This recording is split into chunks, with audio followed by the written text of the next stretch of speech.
Telangana high court సంచలన తీర్పు ఇచ్చింది. లగచర్ల హకీంపేటలో భూసేకరణపై హైకోర్టు స్టే ఇచ్చింది.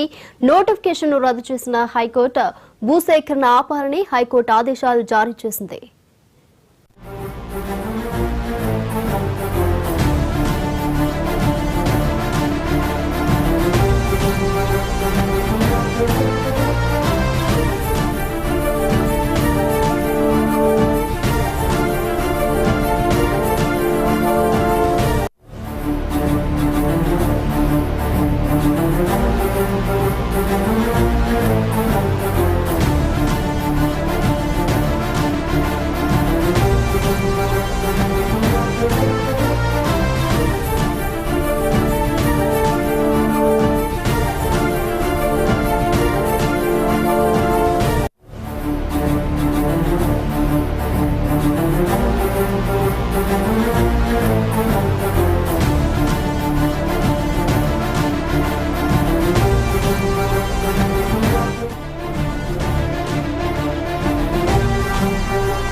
తెలంగాణ హైకోర్టు సంచలన తీర్పు ఇచ్చింది. లగచర్ల హకీంపేటలో భూసేకరణకు రాష్ట్ర ప్రభుత్వం ఇచ్చిన నోటిఫికేషన్ రద్దు చేసింది. కాగా భూసేకరణను వ్యతిరేకిస్తూ ఇక్కడ ఫార్మా కంపెనీలు ఏర్పాటు చేయడంపై అభ్యంతరం చెబుతూ దాఖలైన పిటిషన్లపై పలువురు కోర్టును ఆశ్రయించారు.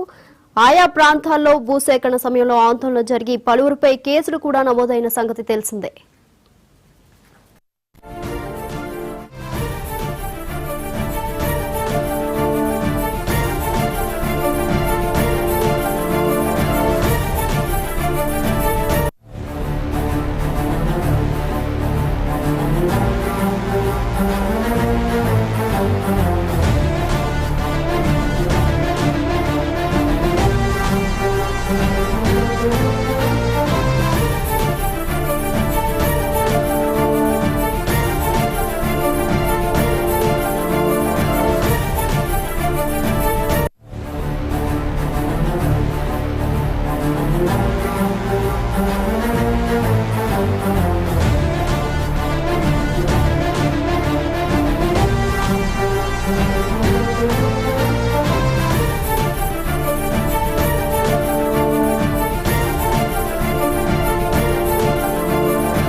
తెలంగాణ హైకోర్టు సంచలన తీర్పు ఇచ్చింది. లగచర్ల అలాగే హకీంపేటలో భూసేకరణపై హైకోర్టు స్టే ఇచ్చింది.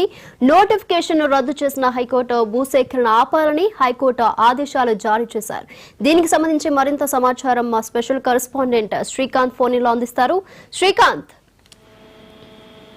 లగచర్ల భూముల సేకరణకు సంబంధించి ఇటీవల ఏదైతే కోర్టును ఆశ్రయించారో దానికి సంబంధించి హైకోర్టు అయితే అటు రేవంత్ సర్కార్ కు షాక్ అని చెప్పొచ్చు తీర్పుకు సంబంధించి. ఎందుకంటే అక్కడ పారిశ్రామిక వాడను ఏర్పాటు చేయబోతున్నా, అక్కడ పెద్ద ఎత్తున ఉపాధి అవకాశాలు కల్పించబోతున్నా అని చెప్పి ఉద్యోగ ఉపాధి అవకాశాలకు ఆ ప్రాంత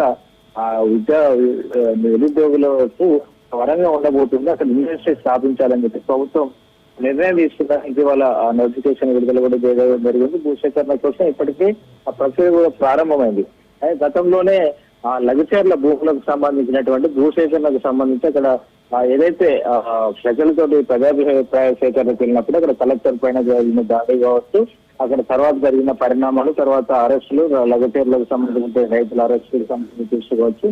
అది రాష్ట్ర వ్యాప్తంగా కొంతమంది ఎత్తుందని చెప్పవచ్చు. ఈ నేపథ్యంలో తాజాగా ప్రభుత్వం దానికి సంబంధించి అక్కడ భూముల సేకరణకు సంబంధించి ఆ ఏరియాలో ఏర్పాటు చేయబోయే ఇండస్ట్రీస్ కు సంబంధించి నోటిఫికేషన్ కూడా విడుదల చేయడం జరిగింది. దీనికి సంబంధించి కొంతమంది సవాల్ చేసి కోర్టుకు వెళ్ళగా తర్వాత దీనిపై వాదనలు కూడా జరిగిన పరిస్థితి కనిపించింది. అయితే మెయిన్ గా ప్రభుత్వం తీసుకున్నటువంటి రైతుల నుంచి సాగయ్యే భూములు ఉన్నాయి కాబట్టి మేము ఇవ్వబోము అని చెప్పి రైతులు మెయిన్ గా ప్రధానంగా చెప్తున్నారు. ఇప్పటికే పలు రాజకీయ పార్టీలు కూడా వారికి మద్దతు తెలుస్తున్న నేపథ్యంలో ఇది హైకోర్టు కావచ్చు రైతుల నుంచి నేరుగా హైకోర్టుకు విజ్ఞప్తులు వస్తున్న నేపథ్యంలో దీనిపై నిర్ణయం అంటే స్టే విధించింది అని చెప్పుకోవచ్చు. అయితే ఈ ప్రభుత్వం దీన్ని ఎలా సవాల్ చేయబోతున్నది చూడాల్సి ఉంటుంది. ఎందుకంటే సీఎం రేవంత్ రెడ్డి కొంత కాన్స్టిట్యూన్సీకి సంబంధించినటువంటి ఇష్యూ కాబట్టి అక్కడ ఆ ప్రాంతంలో డెవలప్మెంట్ కు నేను చూస్తున్నాను. ఈ ప్రాంతం వెనుకబడిపోయింది. దీన్ని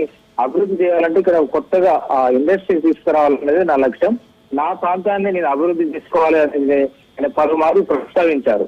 ఇక్కడ అంటే ఇక్కడ ప్రజలను అభివృద్ధి చేయడమే నా లక్ష్యం. ఇక్కడికి 50 ఏళ్ళ వెనక్కి నెట్టవేయబడింది ఇక్కడ అభివృద్ధి అనేటువంటి కామెంట్స్ ఏవైతే చేశారో దానికి అనుగుణంగా ఇక్కడ అభివృద్ధి చేస్తానని చెప్పిన దానికి ఇక్కడ హైకోర్టు ఒక రకంగా బ్రేక్ వేసిందని చెప్పుకోవాల్సి ఉంటుంది. అయితే మెయిన్గా దీని మీద ప్రభుత్వం ఈరోజు క్యాబినెట్ జరగబోతున్న నేపథ్యంలో ఈ ఇష్యూపై కూడా చర్చకు వచ్చే అవకాశం ఉంది. క్యాబినెట్ లో ప్రధానంగా చర్చించి, ఎందుకంటే మెయిన్ ఇండస్ట్రీస్ ఏర్పాటు చేయాలి, ఉద్యోగ ఉపాధి అవకాశాలు కల్పించాలని ప్రభుత్వం భావించిన నేపథ్యంలో ఇటు హైకోర్టు తీసుకున్న ఏదైతే తీర్పు ఇచ్చిందో దానికి క్యాబినెట్ ఎలాంటి చర్చ జరగబోతుంది, అదేవిధంగా లీగల్ గా ఎలా ప్రొసీడ్ కాబోతున్నారు ఫర్దర్ స్టెప్, అదేవిధంగా అక్కడ రైతులను ఒప్పించేందుకు ఎలా వ్యవహరించబోతున్నారు అనే దాని మీద కూడా చర్చ జరగబోతుంది. Right, thank you Srikanth.